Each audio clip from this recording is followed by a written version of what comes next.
वो भी वही सातवां सूरज को रिप्रेजेंट कर रही है। तो दोनों चीज़ों में दिक्कतें आएंगी। और स्पेशली सर जब दिन के समय संभोग कर रहा हो तो। दिन के समय सर, दिन के समय सीधी बात है, दिन के समय का मतलब सूर्य शुक्र ही हो गया, ठीक है ना। मैं कह रहा हूँ कि बेडरूम बेडरूम में आपकी रोशनी पूरी आ रही है, ड्राइंग रूम का करना भी एक तरह से सूर्य शुक्र की एक्टिविटी हो गई।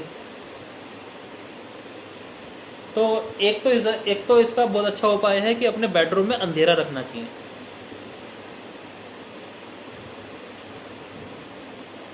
बढ़िया रिजल्ट रहता है, ठीक है। मतलब शनि की क्वालिटी आ जाएगी, सूरज चुप हो जाएगा। और अंधेरा हो गया, आपके साउथ वेस्ट में अंधेरा रख सकते हो। इसके अलावा आप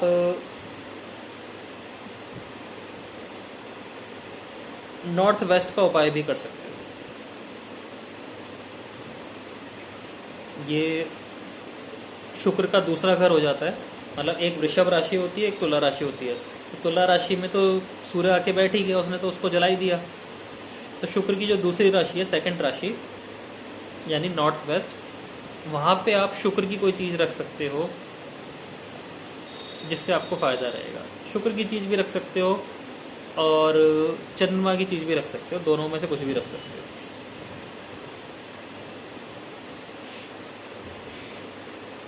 तब जाके ये खराब रिजल्ट नहीं मिलते, ठीक है। एस्ट्रोलॉजी की लाइन है, टीचिंग की लाइन है, तो सबसे बढ़िया उपाय है फर्स्ट हाउस में जुपिटर ले लो। फर्स्ट जुपिटर और 7 सूर्य अच्छा कॉम्बिनेशन होता है, या फर्स्ट सूर्य और 7 जुपिटर दोनों अच्छे कॉम्बिनेशन होते हैं इस काम के लिए। तो फर्स्ट का जुपिटर होगा, उसकी 7वीं दृष्टि सीधा 7वें घर पे पड़ेगी और वो इसके रिजल्ट को काफ़ी हद तक कम कर देगा। बृहस्पति और सूर्य की जो युति बनेगी, उससे चंद्रमा का निर्माण होगा, जो 7वें भाव में कम से कम एक बुरी नौबत तो नहीं जाने देगा,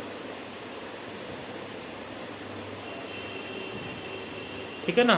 थर्ड हाउस में भी लेके जा सकते हैं कभी कभी हम जुपिटर को, और उससे 5वीं दृष्टि पड़ जाती है, ठीक है। या 11th हाउस से 9th दृष्टि पड़ती है। तो बृहस्पति की जहाँ दृष्टि पड़ती है उस चीज़ को वो ठीक कर लेता है।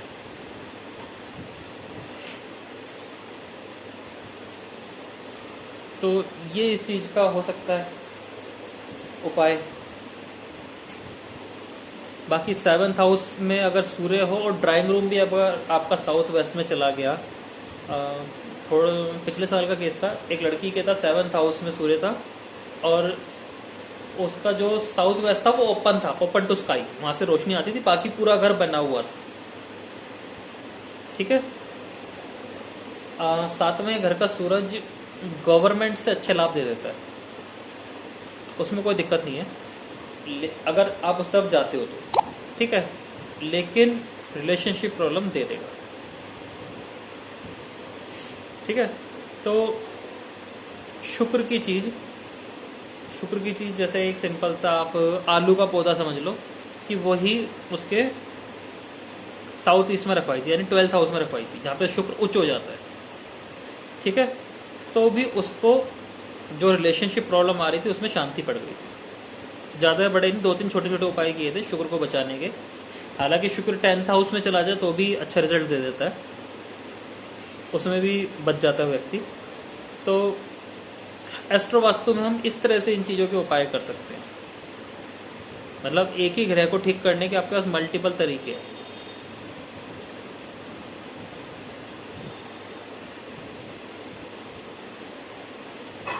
अगर सर सूर्य 7th में है, उसके साथ 2-3 प्लैनेट और भी हैं, तब भी हम करवा सकते हैं? 2-3 प्लैनेट में तो मैडम आपको देखना पड़ेगा ना 2-3 प्लैनेट कौन से। अगर राहु आ रहा है फिर तो सूर्य का रिजल्ट आना ही नहीं। अगर सूर्य राहु के साथ केतु आ रहा है, सूर्य के साथ केतु आ रहा है तो भी सूर्य का रिजल्ट नहीं आना, कम कर देगा ये राहु केतु।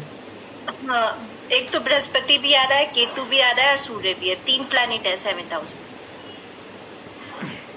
इसका और मतलब साउथ वेस्ट जो है उनके घर का बिल्कुल ओपन है, मतलब एक तरह से छत आ रही है और मतलब कटा हुआ है वो वाला पार्ट।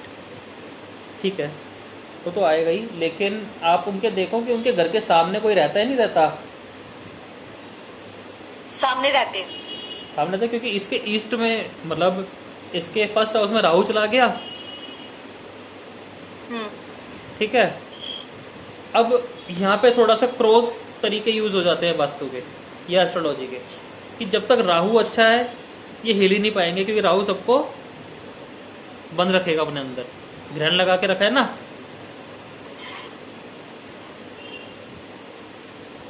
तो ये वो पर्सन है जिसके ईस्ट का टॉयलेट ही फायदा दे जाएगा।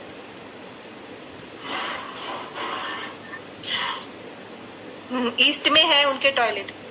ये सबसे अजीब पर्सन होते हैं, बताओ।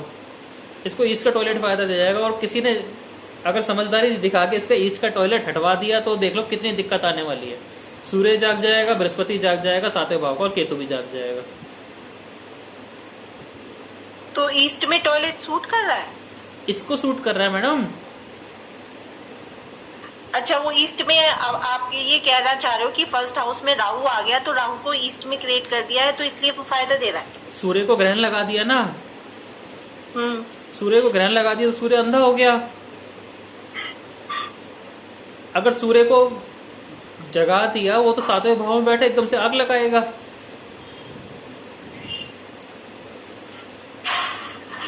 नहीं समझे? हाँ जी। जब जब राहु लगन में आता है तो सूर्य ग्रहण होता है, पितृदोष बोलते हैं। ठीक है, और राहु की सातवीं दृष्टि पे राहु उसको देख लेता है, डस लेता है। इस पर्सन का राहु ही इतना तेज है कि वो इसकी चीजों को बचा के बैठा है। अगर इसके जिस दिन इसके ईस्ट का उपाय होएगा ना, इसका ईस्ट साफ सुथरा होएगा, उस दिन इसको परेशानी देखने को मिलेंगी। बल्कि ईस्ट में स्टोर रूम भी है और ये भी है, प्रॉपर बना हुआ है दोनों। होगा मैडम, आसपास खाली प्लॉट भी होगा। आसपास में खाली प्लॉट भी है, एक प्लॉट खाली भी पड़ा है। हाँ, साथ में इसका राहु बहुत अच्छा है और वही इसको बचा रहा है। अब देखो, बिल्कुल उल्टा हिसाब पड़ गया ना, जो चीज हम बुरी बोलते हैं वो यहाँ पे जाके इसको बचा रही है।